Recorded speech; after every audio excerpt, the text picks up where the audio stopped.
जय हिंद दोस्तों, welcome to Dev classes. आज के वीडियो में लोग बात करने वाले हैं एनडीए फर्स्ट 2022 के मैथमेटिक्स पेपर का सॉल्यूशन, जिसमें हम लोग सेट ए डिस्कस करेंगे। सेट ए में जो क्वेश्चन आए हुए थे वो सीरियली हम लोग यहाँ पे डिस्कस करेंगे, एक एक करके सभी का सॉल्यूशन, कितने तरीके से क्वेश्चन सॉल्व कर सकते हैं ये भी देखेंगे। और अगर किसी क्वेश्चन में कोई ट्रिक लग रहा है, कैसे शॉर्टेस्ट तरीके से हम उसको सॉल्व कर सकते हैं, ये भी चीज़ें यहाँ पे हम लोग डिस्कस करेंगे। तो यहाँ पे हम लोग कंप्लीट सोल्यूशन डिस्कस करने वाले हैं। तो चलिए शुरू करते हैं। तो सेट ए में जो क्वेश्चन नंबर फर्स्ट आपको दिया था वो डिटर्मिनेंट का क्वेश्चन था, ठीक है। तो स्टार्टिंग में सेट ए में जो क्वेश्चन थे वो डिटर्मिनेंट से मैट्रिक्स से रिलेटेड क्वेश्चन थे, ठीक है। तो लगभग 10 क्वेश्चन ऐसे थे जो डिटर्मिनेंट और मैट्रिक्स से आए थे शुरुआत में, ठीक है। तो पहला क्वेश्चन जो इसमें दिया गया था उसमें पूछा गया था if determinant 1 is equal to, आपको दिया था 1 1 P Q R P Q R P, ठीक है। और दूसरा डिटर्मिनेंट डेल्टा 2 दिया हुआ था 1 1 क्यू आर पी क्यू, और वहां पे बोला गया था where P does not equal to Q does not equal to R, P Q R equal नहीं है। तो हमें यहाँ पे बताना था, देन फाइंड करना था डेल्टा 1 प्लस डेल्टा 2, और आपको 4 ऑप्शन दिए थे क्वेश्चन में। जैसे आप इस क्वेश्चन को देखेंगे, ठीक है, तो सबसे पहले आपके दिमाग में आएगा कि इसको कैसे सॉल्व करें, ठीक है। तो ज़्यादातर लड़के क्या करेंगे, डिटर्मिनेंट A1 को और डिटर्मिनेंट 2 को जो है सॉल्व करने बैठ जाएंगे, ठीक है। डिटर्मिनेंट 1 आपको दिया था 1 PQ, ठीक है, 1 QR, ठीक है, 1 RP ये दिया था, ठीक है। और डिटर्मिनेंट 2 आपको दिया था 1 1 1 QRP, ठीक है, RPQ, ठीक है। तो ये दिया गया था। तो अब यहाँ पे हमें डेल्टा 1 प्लस डेल्टा 2 निकालना है, ठीक है। ये इसकी वैल्यू पता करनी है कि ये इसमें है कि 0 आएगा, कि ऑलवेज पॉजिटिव आएगा, कि ऑलवेज नेगेटिव आएगा। ये पॉजिटिव आएगा, पी क्यू आर पॉजिटिव होंगे, एल्स नेगेटिव, मतलब अगर पी क्यू आर नेगेटिव होंगे तो नेगेटिव आएगा, ठीक है। तो इसको सॉल्व करने के लिए क्या करना है कि यहाँ पे पी क्यू आर की कोई भी वैल्यू हम रख सकते हैं, पॉजिटिव नेगेटिव वैल्यू रख लो एक बार। तो पी क्यू आर की जब पॉजिटिव वैल्यू अगर हम रखें, हम ये रख सकते हैं क्या, और पी को 1 ले लेते हैं, क्यू को 2 ले लेते हैं, और आर को 3 ले लेते हैं, ठीक है। क्योंकि पी क्यू आर को इक्वल नहीं लेना, नहीं तो इक्वल होता तो हम एक बार 0 0 रख के सारा चेक कर लेते हैं, ठीक है, या 1 1 रख के चेक कर लेते हैं। लेकिन यहाँ पे बोला गया है कि P does not equal to Q does not equal to R, आपस में ये इक्वल नहीं हो सकते हैं। हम 1 2 3 कोई भी वैल्यू ले सकते हैं, ठीक है।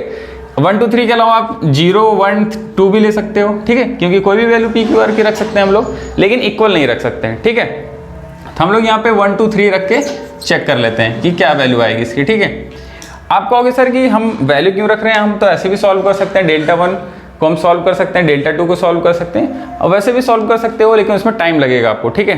डेल्टा 1 को सॉल्व करेंगे, डेल्टा 2 को सॉल्व करेंगे तो टाइम लगेगा। तो इसको हम थोड़ा आसान बनाने के लिए क्या कर सकते हैं कि डेल्टा 1 को हम लोग प्रॉपर्टी के हिसाब से इसको लिख सकते हैं कि हम क्या करेंगे कि जो रो 1 है उसको हम लोग रो 2 को चेंज करेंगे, रो 2 माइनस रो 1 कर देंगे, रो 3 को चेंज करेंगे, रो 3 में रो 1 माइनस कर देंगे, ठीक है। तो एक बार रो 1 को इसमें माइनस करेंगे और एक बार इसमें माइनस करेंगे, तो फायदा क्या होगा, ये 1 रहेगा, ये P रहेगा, ये Q रहेगा, रो 2 चेंज हो जाएगा, माइनस करेंगे तो ये 0 हो जाएगा, ये Q माइनस P हो जाएगा, और ये R माइनस Q हो जाएगा, ये 0 हो जाएगा, R minus P and P minus Q हो जाएगा। तो ये थोड़ा सा ईजी हो गया, ठीक है। इसी तरीके से डेल्टा 2 आप चेंज कर लीजिए, डेल्टा 2 आप चेंज करेंगे तो हम इसमें कॉलम को माइनस करेंगे, ठीक है। फर्स्ट कॉलम को माइनस करेंगे तो कॉलम 2 को चेंज करेंगे हम लोग, कॉलम 2 माइनस कॉलम 1, कॉलम 3 को चेंज करेंगे कॉलम 3 माइनस कॉलम 1 से, ठीक है। तो चेंज करोगे तो वैल्यू हमें कुछ इस तरीके मिलेगा 1 Q R 0 0 R minus Q P minus Q, और यहाँ पे हमें मिलेगा P minus R and Q minus R, ये मिल जाएगी वैल्यू। अब इसे हम सॉल्व कर सकते हैं, ठीक है। सॉल्व करिए, ठीक है, सॉल्व करते हैं इसे। दोनों जब सॉल्व करेंगे आप तो यहाँ पे आपको मिलेगा, देखो 1 इंटू क्रॉस मल्टीप्लाई करना है, तो यहाँ पे लिखेंगे Q minus P and P minus Q, ठीक है। 1 हटा दो, 1 से मल्टीप्लाई करो या ना करो, ठीक है, बात एक ही है। R minus P and R minus Q, ठीक है, ये हो जाएगा। एंड बाकी क्या होगा, बाकी इन दोनों की रिस्पेक्ट में करोगे तो 0 हो जाएगा फिर, ठीक है। फिर सेकंड के हिसाब से करते हैं, सेकंड वाले मैट्रिक्स की वैल्यू क्या आएगी 1, इन दोनों को cross multiply R minus Q, Q minus R, ठीक है, then minus P minus R and P minus Q।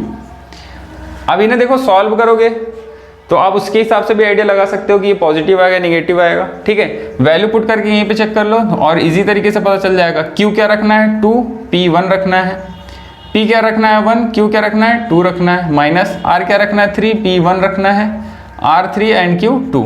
Solve कर लो, 1 इंटू -1 माइनस 2 इंटू 2 इंटू 1 हो जाएगा। ठीक है, ये -1 -2 कितना आया -3 आया। ठीक, ऐसे इसको भी सॉल्व कर लीजिए। R मतलब 3 हो गया, R -2, 3 - 2 हो गया, Q 2 है, R 3 है। ठीक, P 1 है, R 3 है, P 1 है, Q 2 है, 1 इंटू -1 माइनस ये -2 इंटू -1। ठीक, ये -1 हो जाएगा, ये माइनस माइनस प्लस हो जाएगा और ये माइनस माइनस आ जाएगा, तो माइनस का 2 आया, माइनस का 2 आया तो यहाँ पे क्या हो जाएगा माइनस का 3। तो दोनों की वैल्यू इक्वल है क्योंकि ये दोनों मैट्रिक्स इक्वल है। अगर आप इसको रो कॉलम को चेंज करेंगे तो दोनों मैट्रिक्स डेल्टा 1 डेल्टा 2 इक्वल ही आएंगे। ठीक है, तो यहाँ पे देखिए, अगर आप यहाँ पे आप डेल्टा 1 प्लस डेल्टा 2 करते हैं तो क्या आ रहा है -3 प्लस -3 इज इक्वल टू -6 आ रहा है। ठीक है, तो ये निगेटिव है, तो आप कहोगे सर ये जब पॉजिटिव ले रहे हैं तो ये निगेटिव आ रहा है। ठीक है, तो जब निगेटिव लेंगे तो ये पॉजिटिव आना चाहिए, नहीं, आप जब इसको नेगेटिव रखेंगे -1 -2 -3 भी रखेंगे तब भी ये वैल्यू नेगेटिव आएगी। सी वाला ऑप्शन सही हो जाएगा, सी ऑप्शन हमारा यहाँ पे सही हो जाएगा। तो ये क्वेश्चन नंबर 1 हो गया हमारा। इसी तरीके क्वेश्चन नंबर 2 जो दिया था हमारा, उसमें बोला था कि if a minus B into B minus C into C minus A is equal to 2,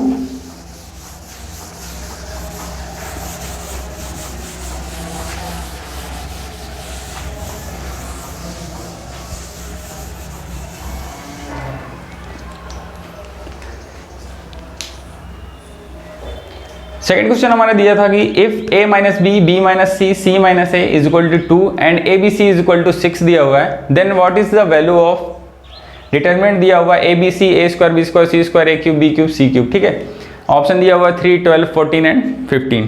तो चलिए इसको सॉल्व करते हैं।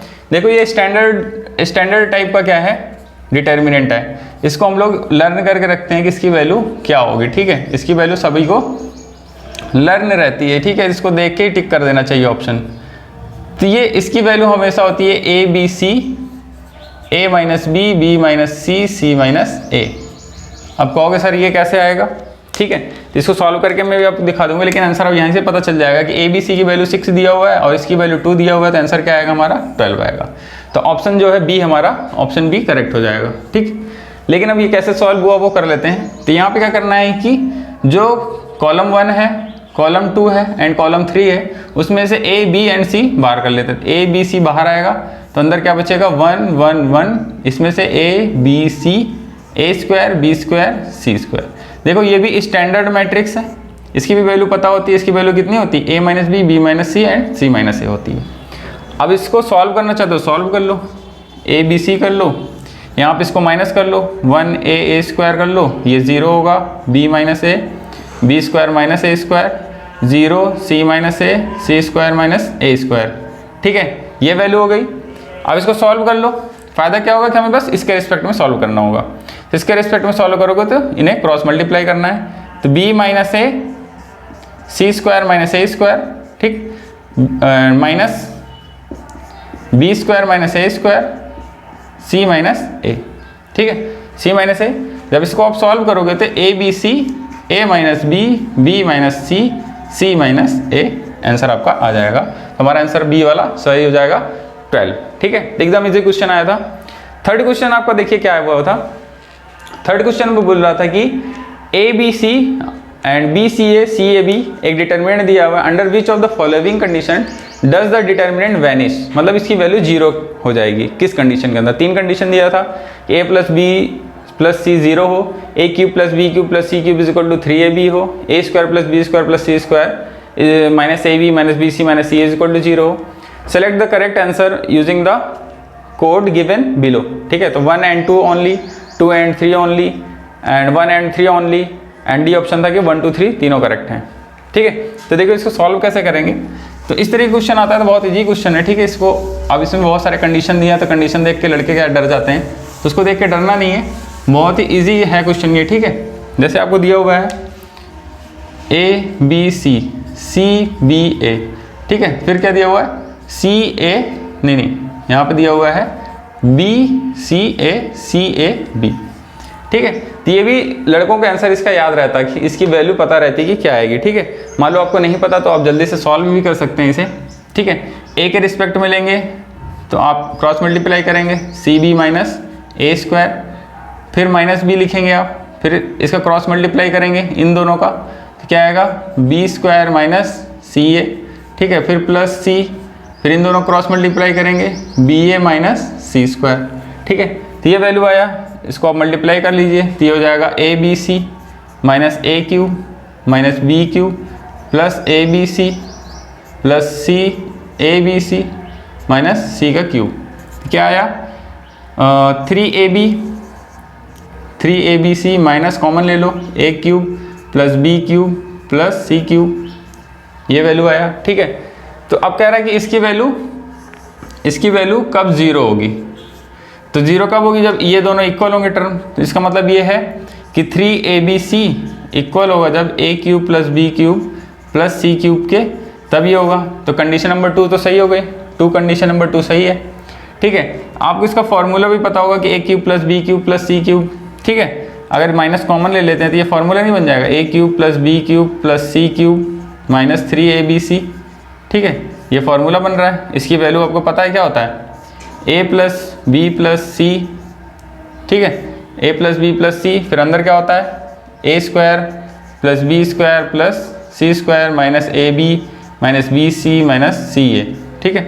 तो इस कंडीशन में क्या है कि ये जीरो होगा तब जीरो होगा, या ये जीरो हो तब जीरो होगा।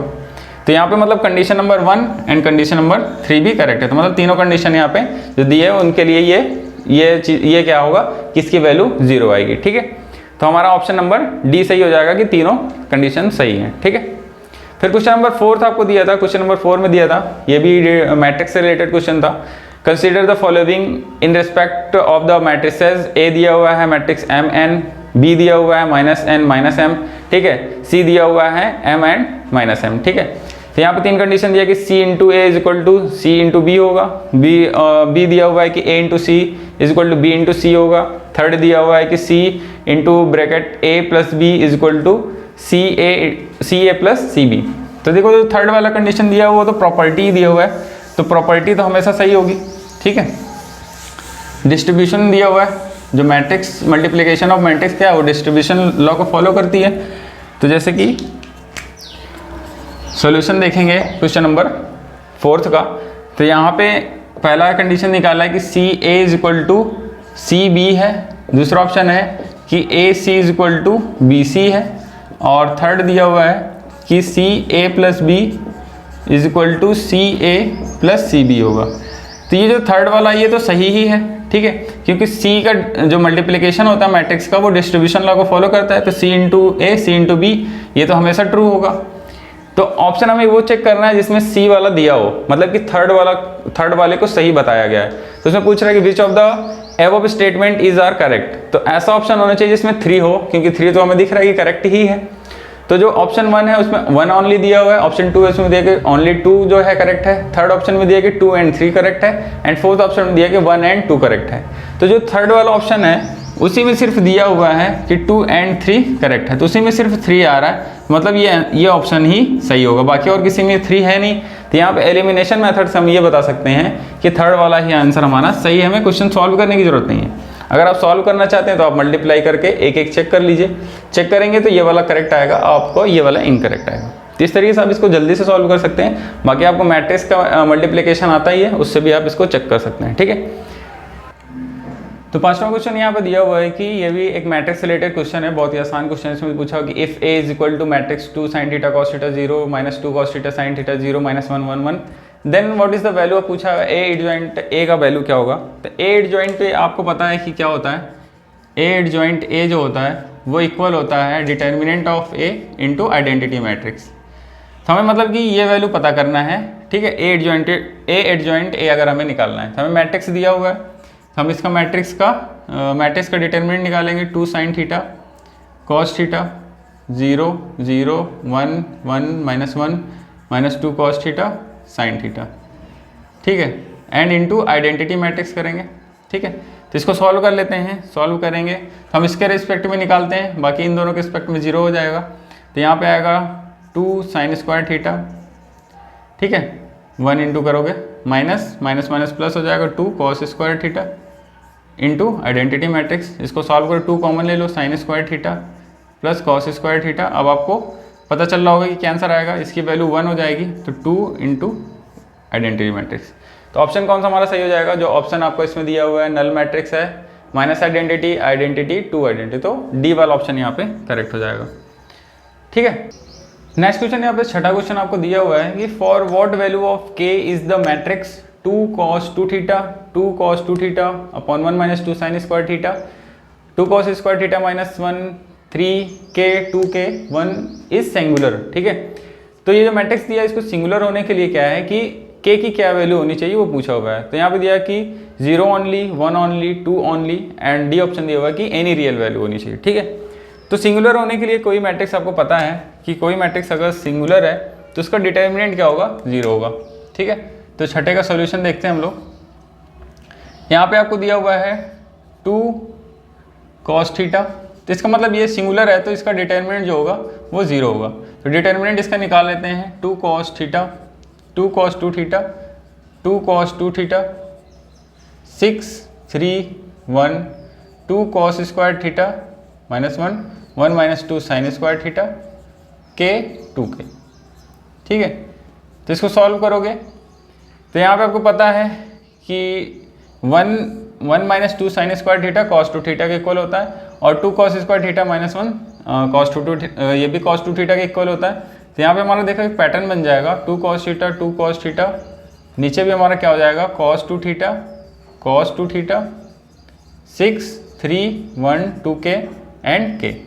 तो यहाँ पे एक बहुत अच्छा पैटर्न आप देख रहे होंगे कि अगर हम लोग रो 2 में 2 से मल्टीप्लाई करके इसमें माइनस कर दें तो ये पूरी रो 0 हो जाएगी क्या। तो अगर हम रो 1 को चेंज करते हैं रो 1 माइनस 2 इंटू रो 2, तो देखो बताओ यहाँ पे आएगा हमारा 0 0 0, ये हो जाएगा 2 cos theta minus 2 cos theta 2 cos theta minus 2 cos theta 3 into 2 6 6 minus 6 0 हो जाएगा।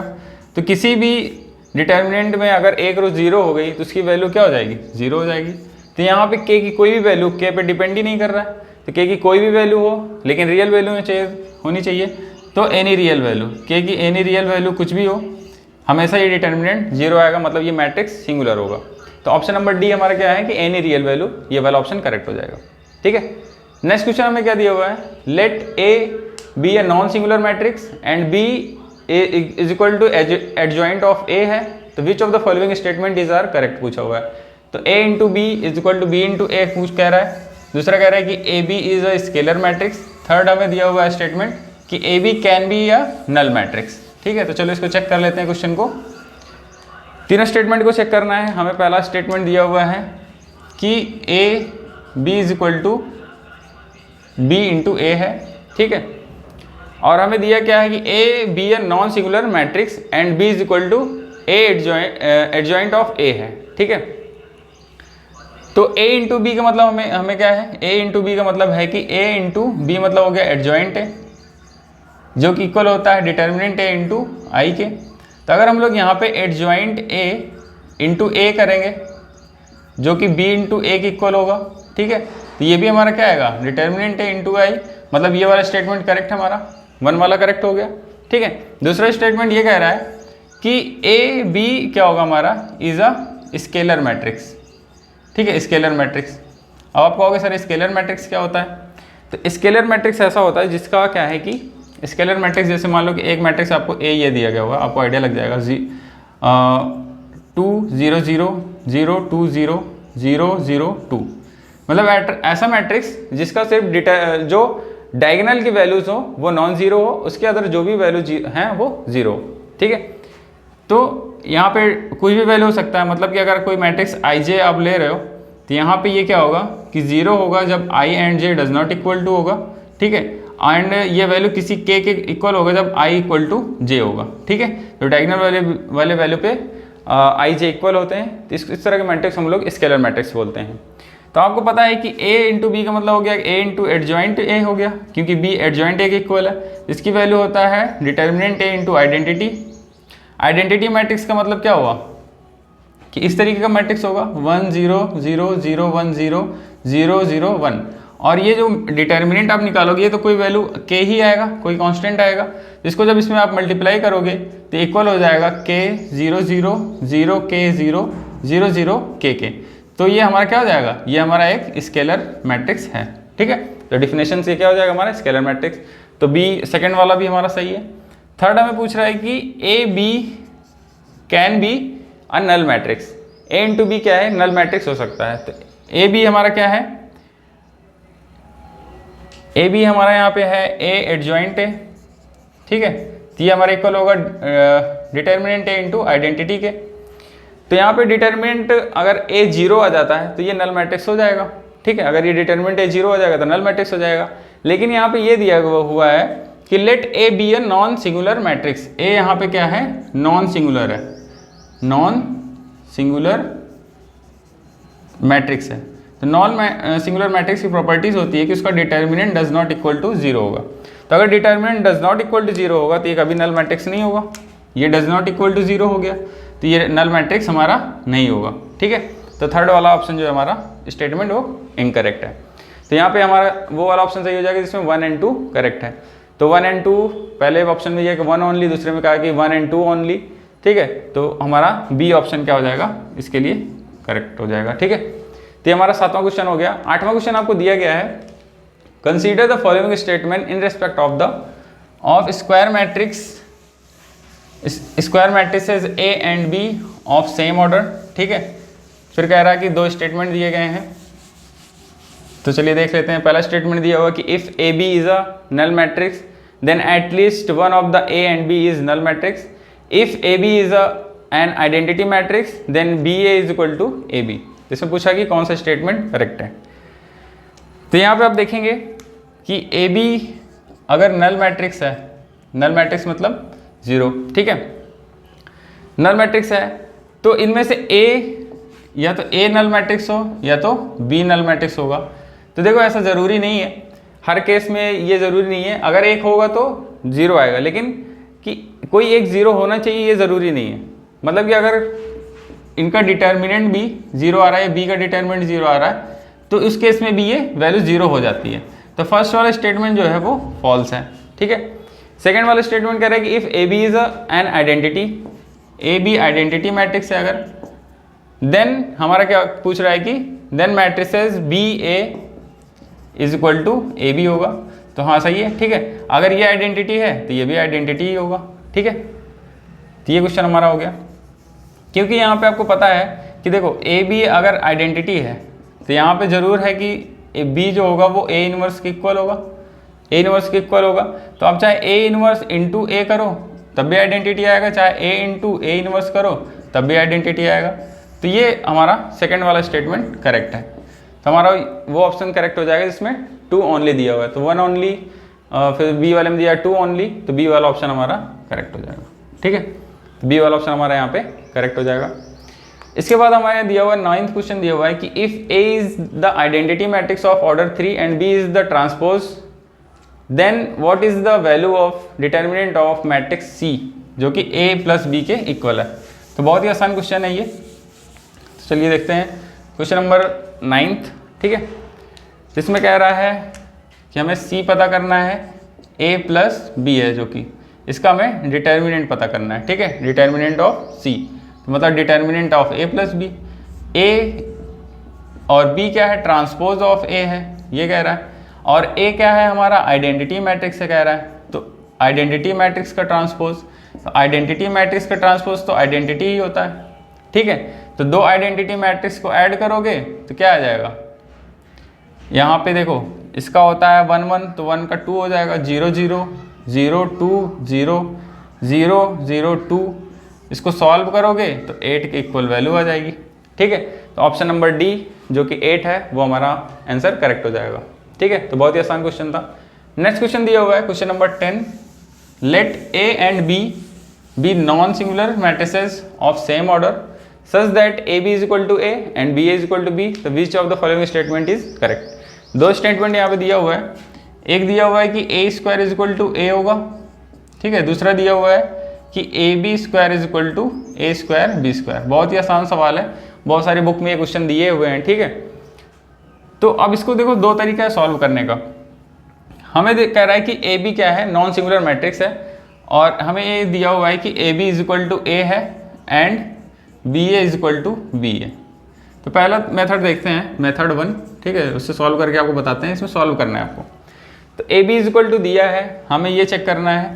तो अगर हम यहाँ पे दोनों साइड अगर हम लोग मल्टीप्लाई कर देते हैं, ठीक है, ए से मल्टीप्लाई कर देते हैं, तो यहाँ पे हम लिखेंगे ए इंटू बी इंटू ए इस साइड करते हैं और ए इंटू ए इस साइड कर सकते हैं, ठीक है।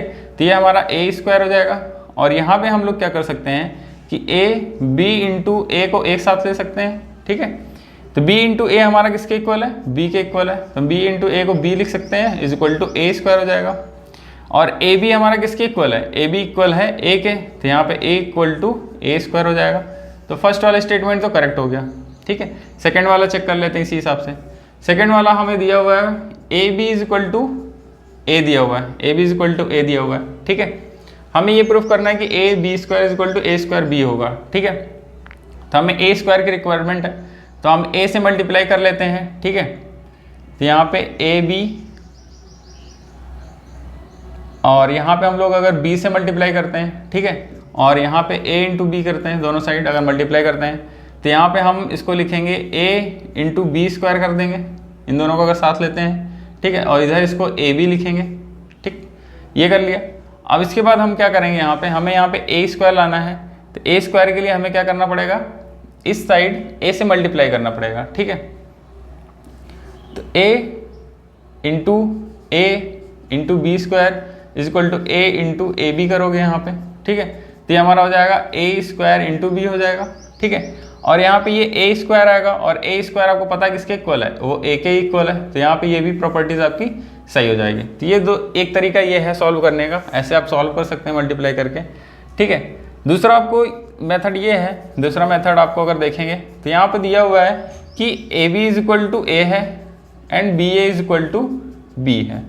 ये तभी अगर a में हम कुछ मल्टीप्लाई कर रहे हैं और वो a के इक्वल ही आ रहा है, तो जाहिर सी बात है कि जो b मैट्रिक्स होगा वो आइडेंटिटी मैट्रिक्स होगा, ठीक है। और b में हम लोग a से मल्टीप्लाई कर रहे हैं और b के इक्वल ही आ रहा है, तो इसका मतलब ये है कि a भी हमारा क्या है, आइडेंटिटी मैट्रिक्स है।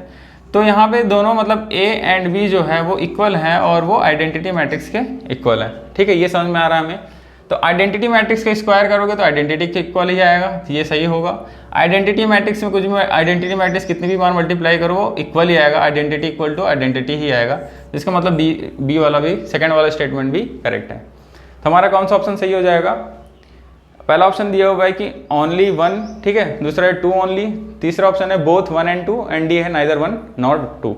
तो कौन सा हो जाएगा, सी ऑप्शन हमारा करेक्ट हो जाएगा, बोथ 1 and 2, ठीक है।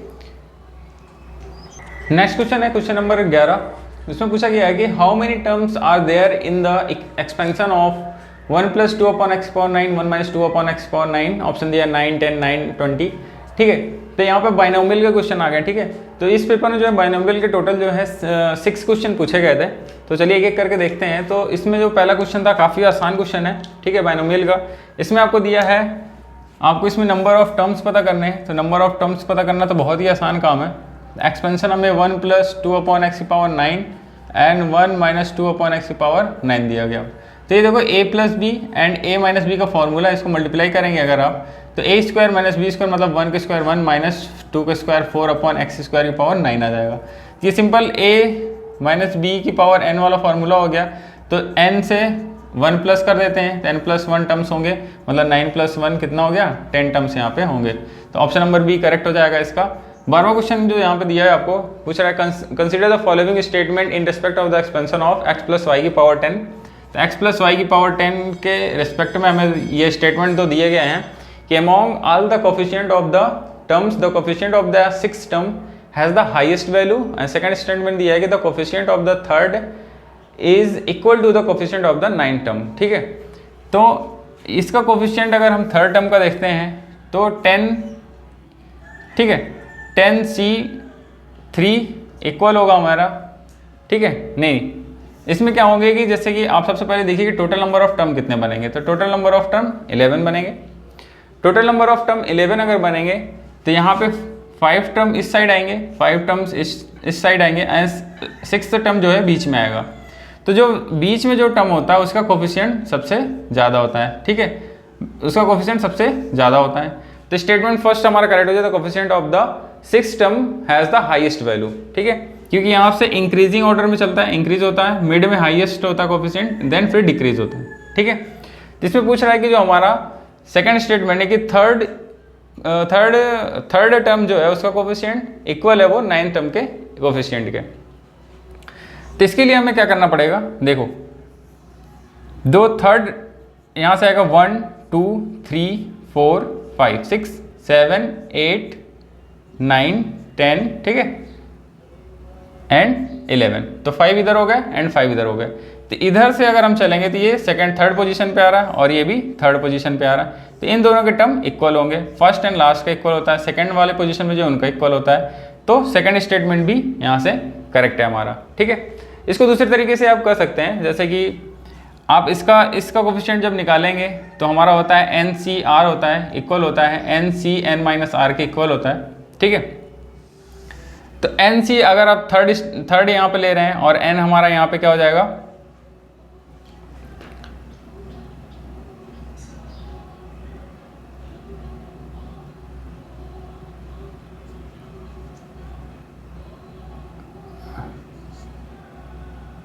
N मतलब हो गया हमारा यहाँ पे 10, C एंड R की वैल्यू यहाँ पे हम लोग रख रहे हैं 3। थर्ड टर्म का कोफिशिएंट जो होगा फर्स्ट सेकंड थर्ड, ठीक है, फर्स्ट वाले का होगा NC0, ठीक है, दूसरे वाले का होगा NC1 एंड थर्ड वाले का हमारा क्या होगा NC2, ठीक है। एंड जो 9th वाले का कोफिशिएंट होगा वो हमारा इसी तरीके से हो जाएगा 10C8, ठीक है। तो 10C8 अगर इसको सॉल्व करोगे आप तो 10C2 इज इक्वल टू होगा 10 - 2 इज इक्वल टू 10C8 आ रहा है। तो देखो ये हमारा फॉर्मूला सिर्फ यही लगा है कि NCR is equal to NCN-R के इक्वल होता है। तो यहाँ से आपको पता चल जाएगा कि कोफिशिएंट अगर आप ऐसे विजुअलाइज कर सकते हैं तो ऐसे कर सकते हैं, नहीं तो आप ये फॉर्मूला रखिए और आपको पता चल जाएगा कि कोफिशिएंट क्या होगा, ठीक है। तो इस तरीके से क्वेश्चन नंबर 12 का जो होगा कि स्टेटमेंट 1 एंड स्टेटमेंट 2 दोनों ही करेक्ट है, तो ऑप्शन नंबर जो आपका C है बोथ 1 एंड 2 वो वाला करेक्ट हो जाएगा। फिर बाइनोमियल का एक क्वेश्चन तीसरा दिया हुआ है 13 नंबर क्वेश्चन में, जो कि काफ़ी इजी क्वेश्चन है, ठीक है। तो चलिए देखते हैं इसको कैसे सॉल्व करेंगे। इसमें दिया हुआ है कि इफ़ कॉम्बिनेशन C दिया हुआ है C3n2n equal to C3n2n-7, then आपको फाइंड करना what is the value of C। हमें दिया हुआ है 3nC2n is equal to 3nC2n-7। ये NCR is equal to NCN-R का फॉर्मूला लगा दो आप यहाँ पे, जिसका मतलब ये है कि अगर हम लोग इसको ऐसे करते हैं 3nC2n इज इक्वल टू होगा 3n इज इक्वल टू होगा 3nC2n-7, ये वाला। इसका मतलब ये दोनों भी इक्वल होंगे, ये दोनों इक्वल होंगे तो ये और ये इक्वल होना चाहिए। तो 3n-2n is equal to 2n-7 होना चाहिए, इसका मतलब n is equal to 2n-7 होना चाहिए, मतलब n इज इक्वल टू हमारा होना चाहिए, n इज इक्वल टू क्या होना चाहिए 7।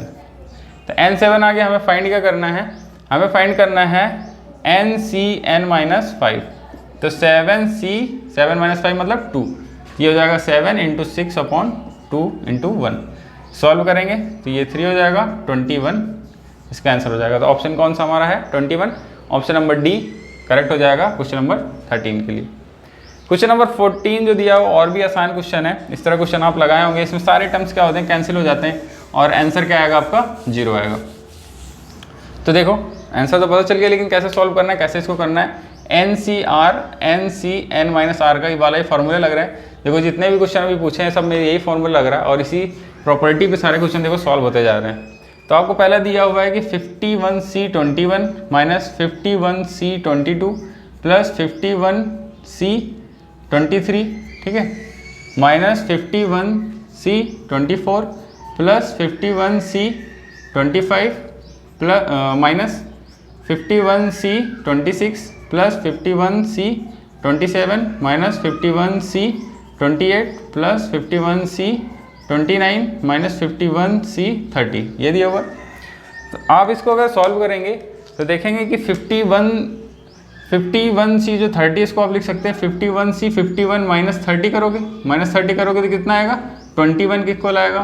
ठीक है, तो ये इसके इक्वल हो जाएगा। इसको करोगे तो 51c 22 के इक्वल आएगा। इसको करोगे तो 51c 23 के इक्वल आएगा। इसको करोगे तो 51c 24 के इक्वल आएगा। इसको करोगे तो 51c 25 के इक्वल आएगा।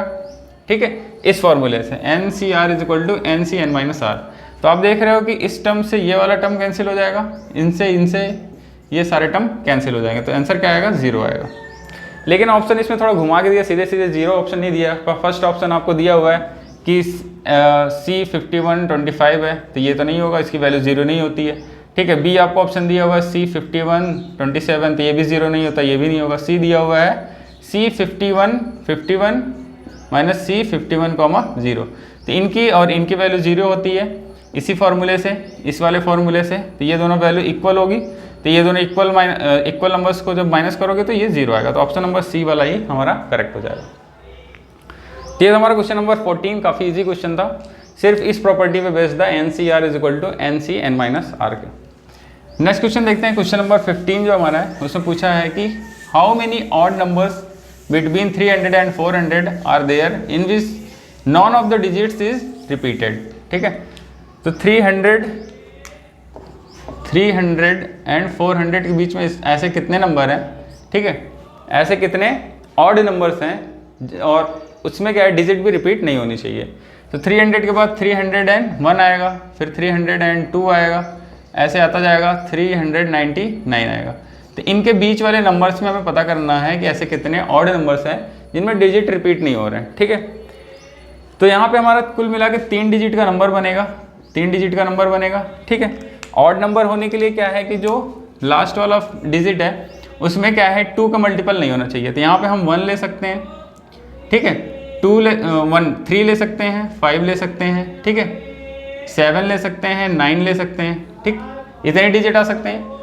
एंड यहाँ पे देखो फर्स्ट वाला डिजिट तो फिक्स है, 3 ही होगा, तो यहाँ पे तो सिर्फ 3 भरा जाएगा, तो इसका एक तरीका हो गया। ठीक है, तो जब यहाँ पे 3 भर गया तो यहाँ नहीं भर सकते क्योंकि डिजिट रिपीट नहीं करना, तो यहाँ पे हम 3 नहीं ले सकते। तो यहाँ पे कितने तरीके से भर सकते हैं, यहाँ पे नंबर्स लेने का तरीका कितना हो गया, 4 तरीके से भर सकते हैं।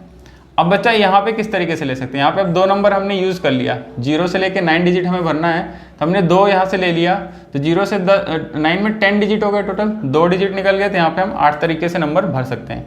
तो 8 तरीके से यहाँ भरेंगे, मतलब 8 चौक कितना हो गया 30T। तो ये हमारा ऑप्शन सही हो जाएगा। तो ए ऑप्शन हमारा 32, तो ये आंसर हमारा हो जाएगा। ठीक है, जिस तरीके से क्वेश्चन को विजुअलाइज करना है और करना है। नेक्स्ट क्वेश्चन आपको दिया है, question number 16, how many permutations are there of the letter of the word tiger in which the vowels should not occupy the even position. ठीक है, तो हमें टाइगर में कितने लेटर हैं, टाइगर, ठीक है 5 लेटर है, टोटल 5 लेटर है। इसमें कर रहा है कि वोवेल्स जो है ऐसे कितने परम्यूटेशन है जिनमें वोवेल इवन पोजीशन पे नहीं आएंगे। तो देखो पोजीशन कितनी बनेगी, 5 पोजीशन है। ठीक है, 5 लेटर हैं, तो यहाँ पे मतलब कि वोवेल्स जो हैं वो ऑड पोजीशन पे आने चाहिए, मतलब 1, 3 एंड 5 पे पोजीशन पे आना चाहिए। तो वोवेल्स इसमें हैं कितने, 2 हैं, आई और ई है। तो 2 वोवेल्स को 3 पोजीशन पे हमें अरेंज करना है। तो यहाँ पे हम 3P2 कर देंगे, 3P2 इंटू रेस्ट कितनी पोजीशंस बची, 2 पोजीशन हमने ऑक्यूपाई कर ली। ठीक है, तो 3 पोजीशन बची, 3 पोजीशन में लेटर कितने बचे हैं, 3 बचे हैं, तो उन्हें अरेंज करने का तरीका कितना हो गया 3P3। इसे करोगे तो ये फैक्टोरियल 3 के इक्वल आएगा, इंटू ये भी फैक्टोरियल 3, मतलब 6 × 6 कितना हो जाएगा 36। तो ये आंसर हमारा हो जाएगा इसका। तो बाइनोमियल के इतने ही क्वेश्चन आए थे और इजी क्वेश्चन देखो एकदम आए थे, तो बी वाला ऑप्शन 36 इसका करेक्ट हो जाएगा। तो अगले क्वेश्चन जो यहाँ पे दिए गए हैं वो क्वाड्रेटिक इक्वेशन से रिलेटेड क्वेश्चन है। और इसमें क्या है कि पहला क्वेश्चन जो दिया है क्वाड्रेटिक इक्वेशन का 17 नंबर पे, उसमें पूछा है कि let alpha and beta be the roots of the equation x² + px + q = 0 and if alpha cube plus beta cube are the roots of the equation x² + mx + n = 0 then what is the value of m + n। और आपको 4 option दिए गए हैं। तो ये बहुत ही आसान क्वेश्चन है, इसको देखो सॉल्व करने का तरीका क्या है। इसका सॉल्यूशन देखते हैं हम लोग। हमें एक इक्वेशन दिया हुआ है x² + px + q और इज इक्वल टू 0, इसके रूट क्या है, अल्फ़ा एंड बीटा रूट है। एक दूसरा इक्वेशन दिया हुआ है हमें x square plus m x plus n is equal to 0, इसके रूट्स क्या है, alpha cube and beta cube, और हमसे m प्लस एन की वैल्यू पूछ रहा है क्या होगा। बहुत ही आसान क्वेश्चन है। रूट की प्रॉपर्टी लगा दो, अल्फ़ा प्लस बीटा हमारा क्या हो जाएगा, माइनस पी, ठीक है, coefficient of x divided by coefficient of x square, ठीक है, एंड अल्फ़ा इंटू बीटा क्या हो जाएगा हमारा, कोफिशिएंट कांस्टेंट q, ठीक है। इसी तरीके से alpha cube plus beta cube क्या हो जाएगा हमारा, माइनस m, ठीक है, alpha cube into beta cube क्या हो जाएगा हमारा, n के। तो ये इक्वेशंस हो गई, 4 इक्वेशंस हमारी बन गई यहाँ पे। तो यहाँ पे अगर हम देखें इन दोनों इक्वेशंस के हेल्प से, तो हम यहाँ पे ये लिख सकते हैं कि q का क्यूब जो होगा वो n के इक्वल होगा, ठीक है, ये मिल गया यहाँ से हमें। तो हमें देखो m n में n की वैल्यू पता चल गई क्या है, ठीक है, m की वैल्यू और पता करना है। तो m की वैल्यू पता करने के लिए हमें पता है कि अल्फ़ा प्लस बीटा का होल क्यूब का फॉर्मूला, आपको ये क्वेश्चन ये चाहता है कि आपको ये फॉर्मूला आता है कि नहीं, a प्लस बी का होल क्यूब। तो क्या होता है बताओ ज़रा, a cube plus B cube plus 3ab, ठीक है, एंड अल्फ़ा प्लस बीटा। सारी वैल्यूज पता है, अल्फ़ा प्लस बीटा आपका है माइनस पी का cube is equal to alpha cube plus beta cube भी आपको पता है, माइनस m, ठीक। फिर आपको प्लस 3 अल्फ़ा बीटा आपको पता है q, ठीक है, अल्फ़ा प्लस बीटा आपको पता है माइनस p। सॉल्व कर लो, minus P cube is equal to minus m, ठीक है, प्लस माइनस हो जाएगा, ठीक है, माइनस 3 पी क्यू हो जाएगा। यहाँ से हमें m की वैल्यू पता चल गई, m की वैल्यू क्या हो जाएगी, P cube minus 3 P cube, ठीक है। तो m और n की वैल्यू पता चल गई, यहाँ पे पुट कर दो, P cube plus cube minus 3 P cube. कौन सा ऑप्शन सही हो जाएगा, आप चारों ऑप्शन देखेंगे तो पहला ऑप्शन है P cube plus P cube, ठीक है, बी वाला भी नहीं है, सी वाला भी नहीं है, कौन सा हो जाएगा हमारा ऑप्शन, ऑप्शन डी हमारा करेक्ट ऑप्शन हो जाएगा, ठीक है। तो डी ऑप्शन हमारा इसका करेक्ट हो गया क्वेश्चन नंबर 17 का। क्वेश्चन नंबर 18 देखते हैं। तो पूछा let alpha beta be the roots of the equation x square minus A x minus B x plus a B minus C is equal to 0।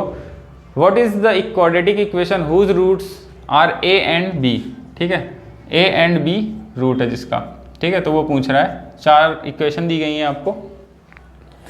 तो हमारा पास जो क्वेश्चन दिया गया है इसमें दिया है एक्स स्क्वायर माइनस, अगर आप x कॉमन लेते हैं तो a प्लस बी एक्स आएगा, ठीक है, माइनस ए बी एंड नहीं प्लस का ए बी है and minus C is equal to 0।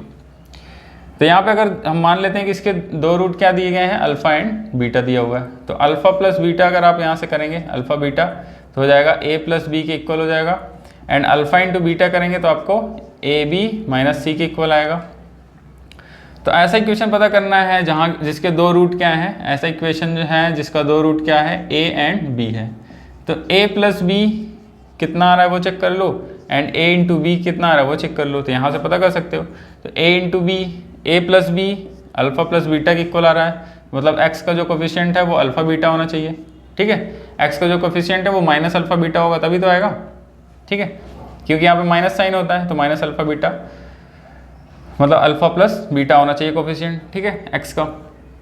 फिर a इंटू बी यहाँ से निकाल सकते हो, a इंटू बी आपका आएगा अल्फ़ा बीटा प्लस सी। तो यहाँ से मतलब कि अल्फ़ा बीटा प्लस सी जिसका कांस्टेंट है वो वाला आंसर हो जाएगा। तो चारों ऑप्शन में जब देखेंगे तो जो a वाला है उसमें अल्फ़ा प्लस बीटा कांस्टेंट है, एंड x का जो कोफिशिएंट है वो माइनस अल्फ़ा बीटा फर्स्ट वाले में आ रहा है। तो हमारा ए वाला ऑप्शन इसके लिए करेक्ट हो जाएगा, ठीक है। तो ये था question number 18। And question number 19 पूछा है कि if the roots of the equation x square minus A x minus B x minus C x plus B C plus c is equal to 0 then are equal, then which of the following is correct, ठीक है। 4 option दिए हैं। तो किसी भी equation, quadratic equation का root अगर equal है इसका मतलब उसका क्या है, डिस्क्रिमिनेंट क्या होगा, उसका 0 होगा। तो उसके d की वैल्यू जो होगी वो 0 होगी, मतलब कि b square minus 4ac is equal to 0 होगा, ठीक है। इसका मतलब हमें जो इक्वेशन दिया है उसके हिसाब से b और ac क्या होगा वो देख लेते हैं। तो इक्वेशन हमें दिया हुआ है x square minus A x minus B x minus C x plus B C plus C A, ठीक है। ये इक्वेशन इज इक्वल टू 0 दिया गया है। तो यहाँ पे x का कोफिशिएंट अगर निकालोगे तो a plus B plus C हो जाएगा, x plus B C plus C A इसका कांस्टेंट हो जाएगा इज इक्वल टू 0 ये। तो यहाँ पे आप a अगर रखेंगे तो 1 है इसके हिसाब से, ठीक है। b इसके हिसाब से a प्लस बी प्लस सी है, ठीक है। आप इसको चाहो तो डैश करके लिख सकते हो, तो a डैश b डैश जो है हमारा a plus B plus c minus में, ठीक है। एंड c डैश जो हमारा है वो बी सी प्लस सी ए के इक्वल है। तो यहाँ पे पुट कर दीजिए, इसका स्क्वायर कर लेंगे a प्लस बी प्लस सी का होल स्क्वायर माइनस 4, a की जगह पे 1 हो जाएगा, ठीक है। एंड c की जगह पे हमारा हो जाएगा b C plus C a equal to 0। इसको करेंगे तो a square plus B square plus C square minus 4 b C minus 4 c a आएगा, ठीक है।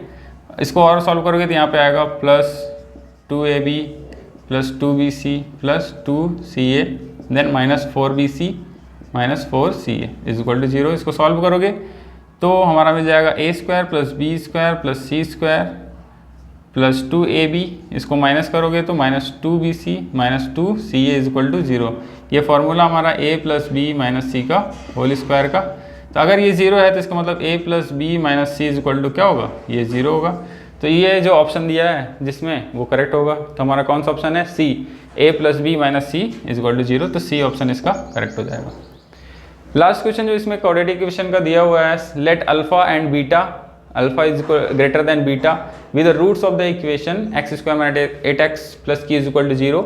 If alpha square minus beta square 16 then what is the value of q पूछा हुआ है, ठीक है। तो देखो ये भी आसान क्वेश्चन है, बस आपको इक्वेशन पे फोकस करना है। इक्वेशन क्या दिया हुआ है, x square minus 8x plus q is equal to 0, जिसके रूट हैं अल्फ़ा बीटा, ठीक है। And alpha square minus beta square आपको दिया गया है 16, और अल्फ़ा प्लस बीटा आप यहाँ से निकाल सकते हैं जो कि 8 के इक्वल होगा। एंड अल्फ़ा इंटू बीटा आपका यहाँ से क्यू मिल जाएगा। तो इसको आप ये भी लिख सकते हो, अल्फ़ा माइनस बीटा इंटू ए स्क्वायर माइनस बी स्क्वायर को ए माइनस बी प्लस ए प्लस बी, ए माइनस बी इंटू ए प्लस बी कर सकते हो इज इक्वल टू 16। आपको यहाँ से ये वैल्यू पता है, तो alpha minus beta is equal to कितना आ जाएगा, 2 आ जाएगा, ठीक है। 8 से डिवाइड हो जाएगा। तो एंड अल्फ़ा प्लस बीटा कितना था, 8 था। तो यहाँ से आपको क्या मिल जाएगा, अगर इन दोनों इक्वेशन को ऐड कर देंगे तो 2 अल्फ़ा इज इक्वल टू 10 आ जाएगा, अल्फ़ा इज इक्वल टू 5 आ जाएगा, मतलब बीटा हमारा कितना हो जाएगा, 3 हो जाएगा। अल्फ़ा अगर 5 है तो बीटा 3 होगा तभी तो 8 आएगा। तो अल्फ़ा बीटा पता चल गया। तो हमें क्यू की वैल्यू पता करनी है, तो क्यू इज इक्वल टू किसके, अल्फ़ा इंटू बीटा के इक्वल है। अल्फ़ा हो गया 3 एंड बीटा हो गया 5, तो हमारा आंसर कितना हो जाएगा, 15। तो जो ऑप्शन डी है हमारा 15 वो करेक्ट हो जाएगा। तो अभी इस वीडियो में इतना ही रखते हैं, ठीक है। अभी के लिए मिलते हैं नेक्स्ट वीडियो में। अगर आपको कोई डाउट है, कोई क्वेश्चन पूछना चाहते हैं, डिफेंस रिलेटेड कोई डाउट है, तो आप हमारे टेलीग्राम ग्रुप को ज्वाइन कर सकते हैं। लिंक आपको डिस्क्रिप्शन मिल जाएगी। देव क्लासेज इंडिया नाम से आप टेलीग्राम पे सर्च भी कर सकते हैं और हमारे ग्रुप को ज्वाइन कर सकते हैं। और कोई भी क्वेश्चन आप, कोई भी डाउट हो उस पर पूछ सकते हैं, जो कि फ्री ऑफ कॉस्ट है, ठीक है। तभी लेवल फिर इतना ही। Thanks for watching. जय हिंद, वंदे मातरम।